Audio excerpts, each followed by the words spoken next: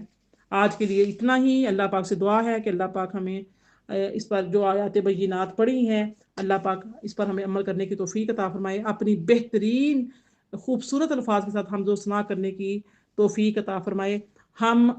اپنے قول اور فعل اور حال تینوں سے جو حمد کے بیان کیے گئے ہیں، تینوں اقسام میں نے بیان کی ہیں، اللہ پاک ہمیں اس پر قادر کرے کہ ہم قدرت پائیں کہ ہمارے قول، ہمارے فعل، ہمارے حال جو ہیں وہ اللہ تعالیٰ کی حمد و ثنا کریں، حمد و ثنا میں لگ جائیں، اور اللہ تعالیٰ کے حمد و ثنا میں، اس کی عبادت میں ہمارے اندر اخلاص پیدا ہو جائے۔ ہم جو بھی چیز کریں اخلاص کے ساتھ کریں۔ ہم جب اللہ تعالیٰ کے بندوں کے ساتھ مخلص ہو جائیں گے تو یقیناً اللہ تعالیٰ ہمیں اپنے لیے بھی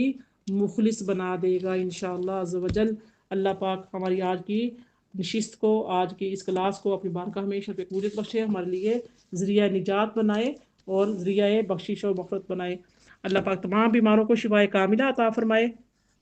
تمام بے روزگاروں کو روزگار عطا فرمائے۔ جو لوگ جس حال میں پریشان حال ہیں، جس معاملات میں پریشان ہیں، اللہ پاک ان تمام معاملات سے ان کو بآسانی عزت کے ساتھ سرفراز فرمائے۔ آمین یا رب العالمین۔ ربنا تقبل منا انک انت السمیع العلیم وتب علینا انک انت التواب الرحیم وما علی الا البلاغ المبین۔ آمین یا رب العالمین۔